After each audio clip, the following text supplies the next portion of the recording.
Please welcome Stella. Alrighty, hello everyone. My name is Stella, and my project is called Flow.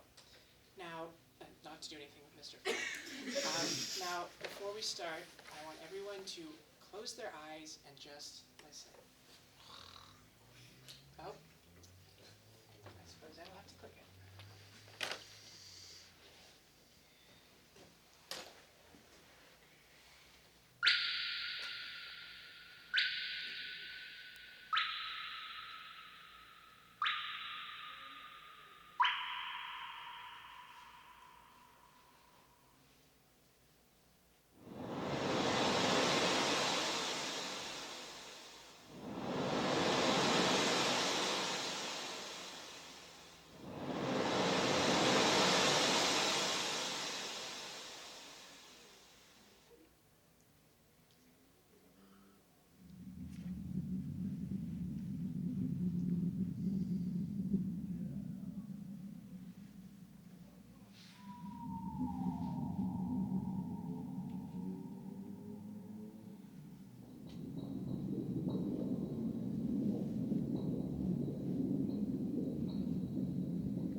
So, the sounds of water, correct?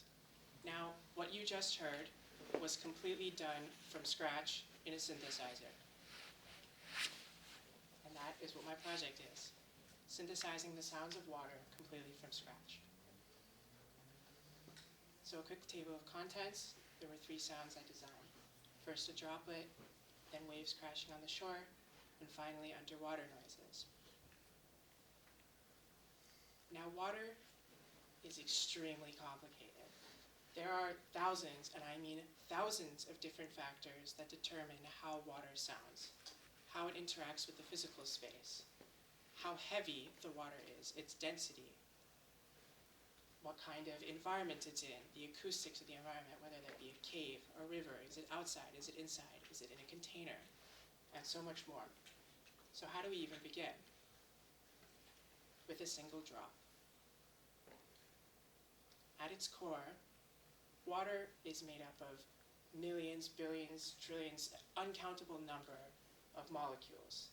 And a couple of these molecules come together to make a drop.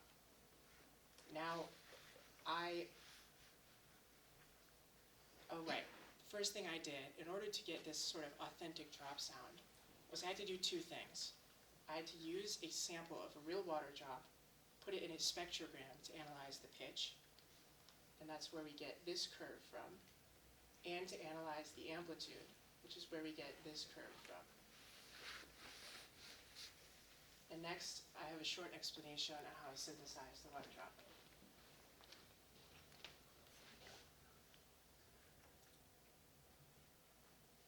Here's a short explanation about how I synthesize this droplet sound.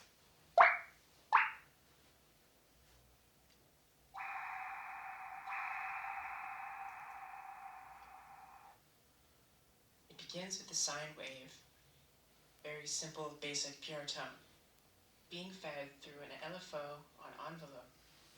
This follows the same curve that we determined analyzing our water droplet or its volume. Obviously, it's on a very short length, 80 milliseconds. The slight bit of random determine a slightly longer or slightly shorter water droplet sound. Our second LFO is also set to envelope an equally small frequency. This controls the pitch of our sine wave, just a bit. Additionally, every water droplet has a tiny transient right at the beginning, which aids in that splash noise. That is where our white noise sample comes in, using this very, very small envelope. You're just a click.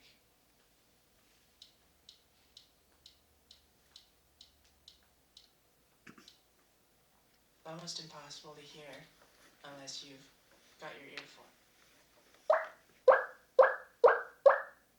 But together with some filters, get your droplet sound. Additionally, In order to make this cave effect,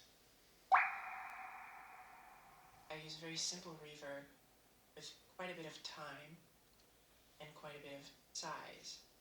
As I turn this macro knob, I aptly named Cave Up. Amount of time modulation goes up, and the size modulation. There's a slight bit of height, and an EQ to get rid of the low. And altogether, droplet.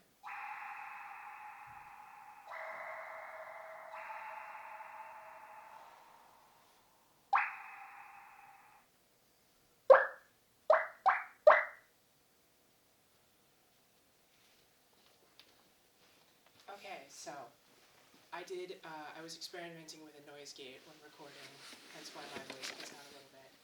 But moving on to our waves. Now, waves are a lot of different things happening all at once. Not only is it the movement of water, but also the popping of millions of foam bubbles, also the interaction of water dropping on itself from the actual wave, and the movement of water and sediment as it goes up the shore and then back down.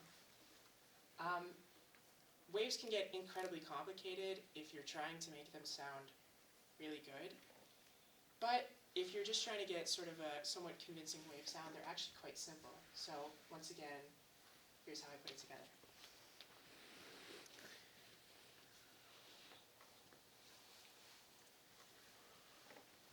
Here's how I synthesized this simple wave noise.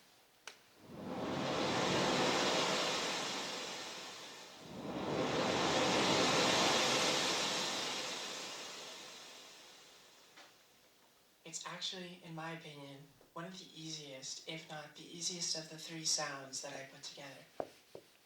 Begin, we have this white noise set to essentially the default settings within Vital. It is sent through this filter, which is cutting off pretty much every frequency in this white noise, save for the very lowest parts. This is because white noise contains every harmonic of every frequency in it, hence why you get that insanely harsh noise. But we don't want the harshness, we only want the timbre. So we filter all of it out and compress it back into our choosing. Then, using a little bit of soft clip, distortion, we boost the wave. We add a slight bit of delay in stereo mode, using the Haas effect. And finally, a bit of reverb. Now this reverb is the key part here because of these knobs, the chorus amount and chorus frequency. They are essentially this, the chorus knob, except only applied to the reverb. Hence why you get these many, many voices of reverb, but not many additional voices of white noise.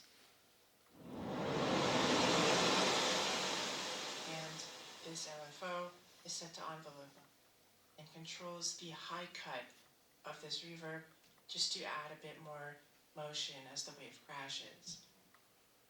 Additionally, this macro knob wave profile controls what the wave sounds like, and as you can imagine, after hearing how large the wave is or how far up the beach it travels as it crashes. So at a very minimum wave profile, there's a very small reverb size.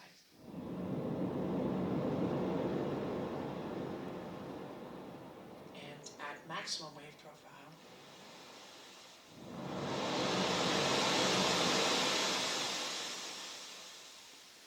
In my opinion, it's best right in the middle or slightly at around 60 to 70%.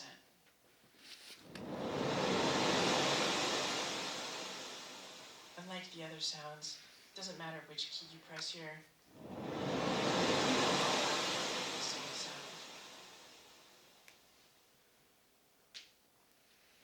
Okay, so those were the waves, and I know it was a little hard to hear what I said at the end, so in this case, because it is all playing back white noise, it doesn't matter what key you press, they will all play back the same noise.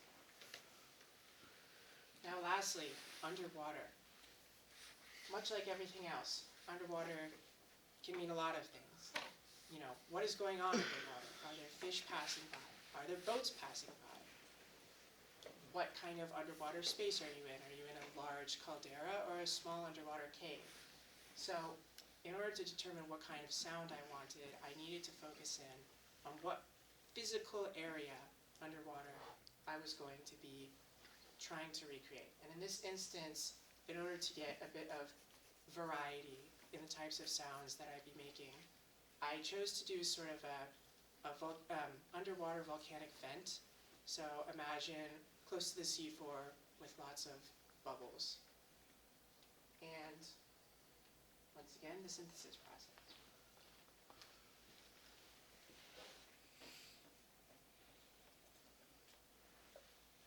In the interest of time, I won't be going over every single aspect of how I synthesize this underwater sound. Along with the bubbles, and a whale call.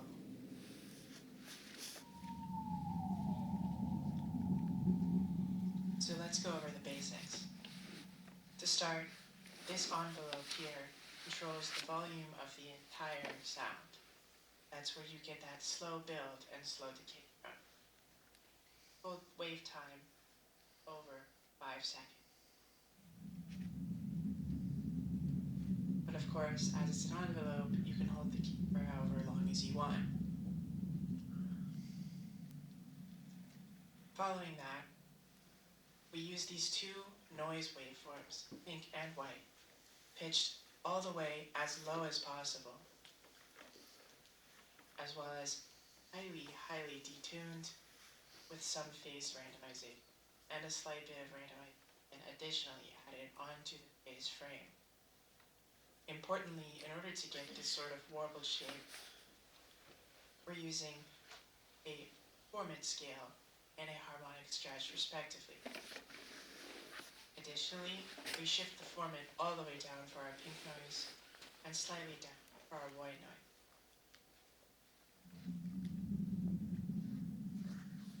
In our effects tab, in order to generate more voices, we use chorus. It is not mixed all the way in, but it's needed in order to get the sort of depth and spaciness that comes with it. Next is an equalizer to boost a couple of the high frequencies, considering that almost all of our sound is in the low end. Then we have a delay that again is generating more voices on a very, very low mix. And lastly, reverb. So once again,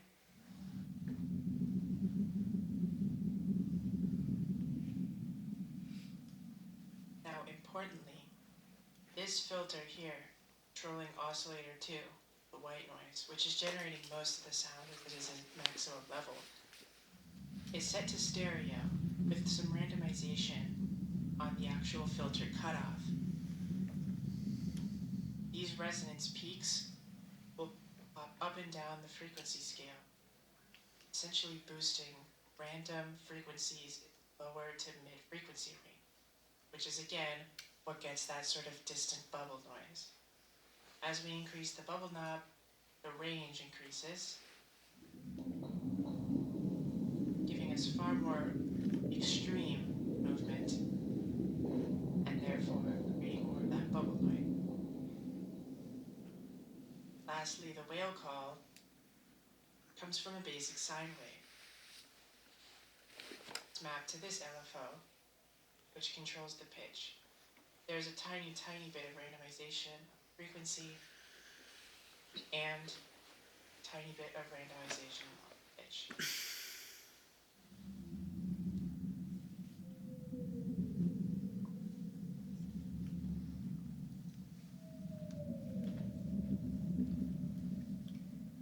All in all, you get this very spacious and almost ethereal underwater sound.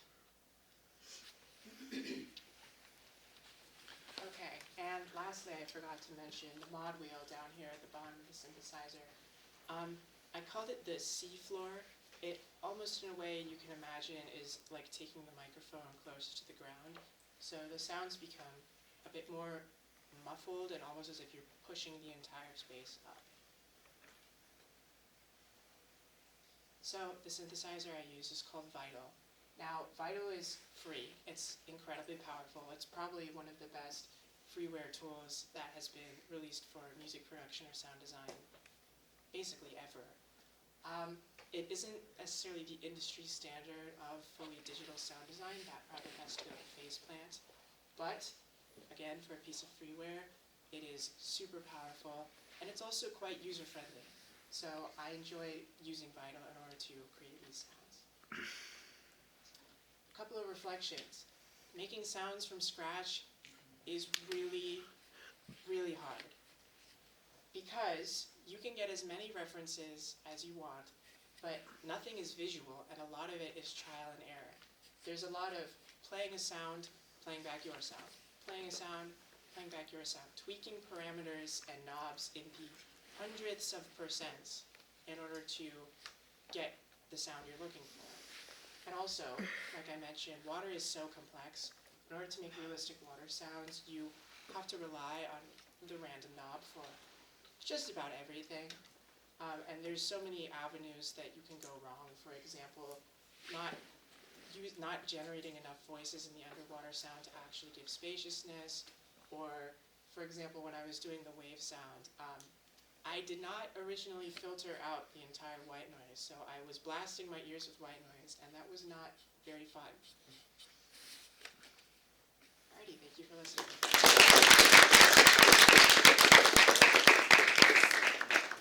Any questions? Yes, Steve. What's the most fun to do?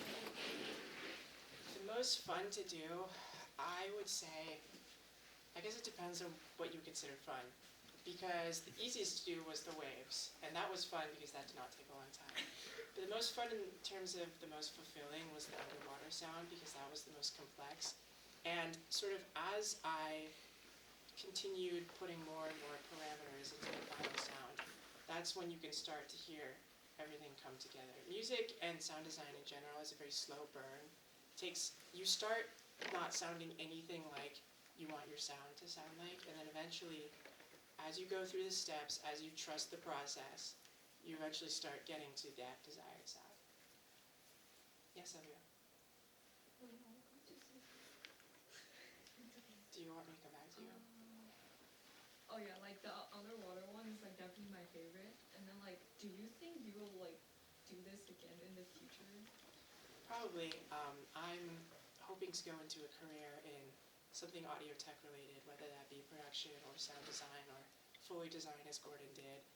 I could absolutely see myself doing stuff like this. There are actually research papers, for example, some of which I consulted, that also talk about synthesizing wildlife and bugs from scratch. Yes, Ms. I just want to compliment you on the visual prettiness of your slideshow. Thank you. It was really, really nice and had great flow to it, and the color scheme was beautiful, so really well done. Thank you. Yeah, Canva, for as annoying as it can be to share things, makes it very easy to add transitions and saves me so much time. But I did make the visual elements from scratch. It was pretty easy. It's just a shape with some noise on it. Yeah, yeah. What inspired you to do this? So, if you have spent time around me in the past couple of months, you know that I couldn't really pinpoint what I wanted to do for those either projects. I was originally going to do something animation related, and then that turned into, okay, maybe I'll just render something cool, and okay, maybe I'll just actually take a bunch of stuff that I like and make some small projects out of them. And eventually I decided, look, I'm going to go back to my roots of doing audio. I did an audio related thing last year for Explorations, my visualizer and Blender. And it's also, you know, an area I'm interested in taking my career. So I thought, why don't I make some sounds from scratch? And I decided to do water. Any other questions? No? Okay. Thank you, everyone. Thank you.